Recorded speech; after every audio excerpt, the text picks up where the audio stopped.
안녕하세요.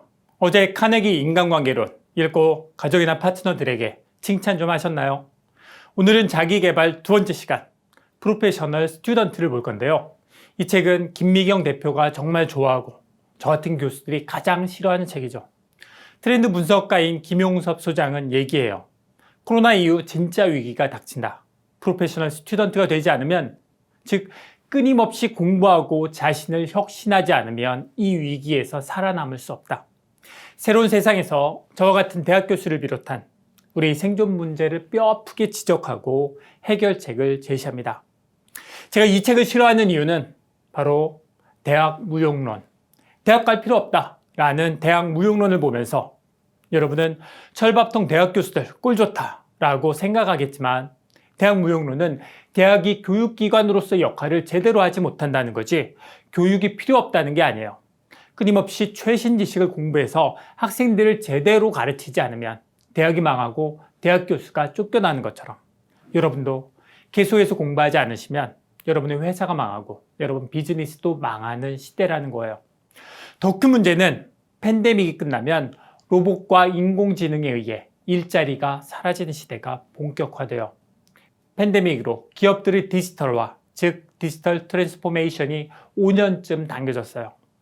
코로나 확진자가 한 명 생기면 생산 라인을 중단하고 건물을 폐쇄하고 물류센터를 닫아야 했잖아요. 팬데믹 이전에도 많은 업무에서 로봇과 인공지능의 생산성이 노동자의 생산성보다 높았지만 기업들이 망설이고 있었거든요. 그런데 코로나 확진자에 의한 리스크까지 겹치자 기업들은 디지털 트랜스포메이션에 적극적으로 나서기 시작했어요. 게다가 코로나로 인한 재택근무가 늘면서 기업은 골치 아파했고 직원들은 행복해했지만 이제 상황이 역전되고 있어요. 재택근무가 가능한 업무가 점점 증가하면서 누가 성과를 내는 핵심 인재인지 명확하게 파악이 되면서 실력이 없는 직원은 설 자리가 없어졌어요. 더구나 재택근무 가능한 업무 가운데 핵심적이지 않은 업무는 AI에게 맡기거나 외주를 주는 형태로 기업은 조직을 슬림화하고 있어요. 10년 후 미래의 사람들에게 2020년, 2021년은 코로나의 해가 아니라 로봇과 AI가 인간의 노동을 본격적으로 대체하기 시작한 해로 기억할 거예요. 4차 산업혁명이 시작된 해. 그렇다면 로봇과 AI에게 일자리를 빼앗기지 않으려면 그들이 대체하지 못하는 일을 하는 진짜 실력자가 되어야죠. 새로운 시대에 살아남을 수 있는 사람은 바로 프로페셔널 스튜던트. 그런데 프로페셔널 스튜던트가 뭐죠? 직업이 학생인 사람.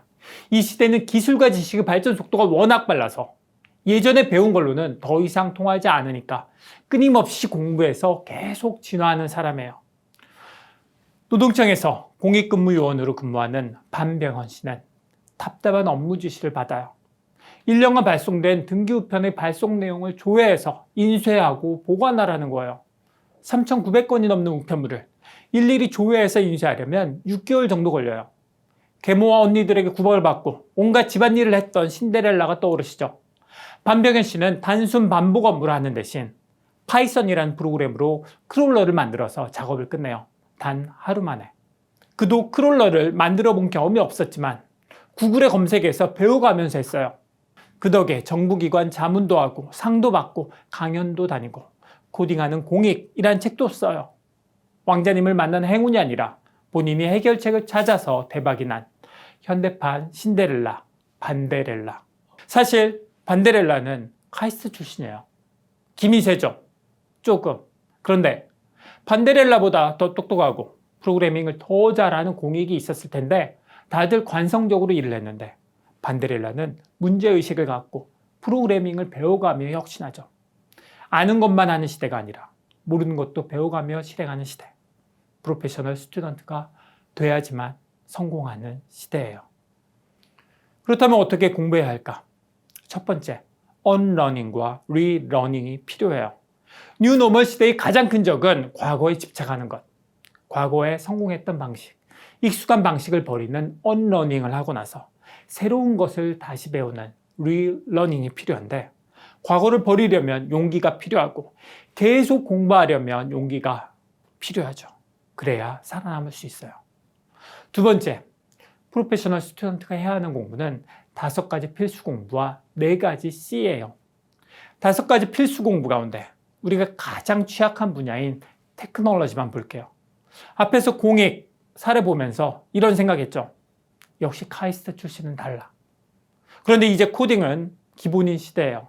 카이스트 출신, MIT 출신만 코딩을 하는 시대가 아니라 누구나 코딩을 직접 하든가 코딩하는 사람들에게 일을 잘 시킬 수 있든가 코딩을 사용해서 부가가치를 키울 능력이 있어야 하는 시대예요. 코딩, 프로그래밍 언어, 새로운 하이텍 기기를 이용할 수 있어야 하고 디지털 리터러시, 즉 디지털 기술과 소프트웨어를 이해하고 사용할 줄 아는 능력이 필수인 기술이 상식이 되는 시대예요. 코딩 외에도 인공지능, 머신러닝, 핀테크, 블록체인, 자율주행차, 스마트시티 등 우리 일상과 산업을 바꿀 기술 이슈에 대해서 여러분은 얼마나 이해하고 계세요?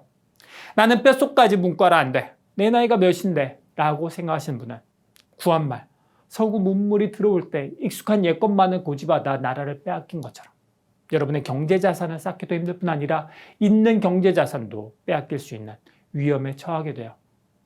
4가지 C, 이건 5가지 필수 공부에 기본적으로 깔려 있어야 하는데 예를 들어 새로운 테크놀로지를 이해할 때 그것을 어떻게 적용하고 응용할 것인가에 대한 창의력과 비판적 사고가 필요하고 실행하는 과정에서 의사소통과 협업이 필요하죠. 5가지 필수 공부와 4가지 C를 기본으로 쌓아두면 여러분의 전문 분야와 결합해서 강력한 시너지를 낼 수 있고 새로운 분야에 도전하는 데도 유리할 거예요. 마지막으로 공부 공동체. 가장 효율적인 공부법은 다른 사람을 가르치는 거예요. 여러분도 파트너들에게 강의하기 위해 준비할 때 가장 많이 배우죠. 저도 마찬가지예요. 마케팅 박사를 받았다고 해서 마케팅을 아는 게 아니라 강의를 준비하면서 비로소 마케팅을 알게 되죠. 특히 하기 싫은 공부일수록 테크놀로지 같은 공부일수록 여러분이 함께 하셔야 배움이 깊어집니다. 자기계발 2번째 시간 정리하겠습니다. 첫 번째, 프로페셔널 스튜던트가 돼야겠다는 생각이 좀 드세요? 그런데 과거를 버리는 용기, 새로운 걸 배울 용기가 있으세요? 여러분이 앞서 본 공익근무요원 사례의 주인공이라고 생각해 보세요. 단순 반복 업무가 익숙한데 처음에는 6개월이 걸릴지 몰라도 타이핑 속도를 빨리 하고 근무 시간을 8시간에서 12시간으로 늘리면 3, 4개월이면 끝낼 수도 있어요. 그런데 굳이 내가 모르는 파이썬 프로그램을 배울 용기가 있으세요? 여러분이 줌을 배우고 에이클릭 장수를 배운 것도 용기를 내서 언러닝 한 후에 리러닝을 한 거잖아요. 이 나이에 그런 거 배워서 뭐해? 그냥 예전 방식으로 사업해도 되지 라고 생각하시는 분도 많았을 거예요. 돌이켜보니 어때요? 용기 내서 배우길 잘하셨잖아요. 그런데 이건 시작일 뿐이에요. PF 21년이 여러분 비즈니스에 디지털 기술을 사용하기 시작한 원년이라면 PF 22는 디지털 기술 사용해서 본격적으로 도약할 해잖아요. 2번째, 공부 공동체에서 열심히 공부하고 계시죠? 여러분이 함께라면 할 수 있습니다. Next.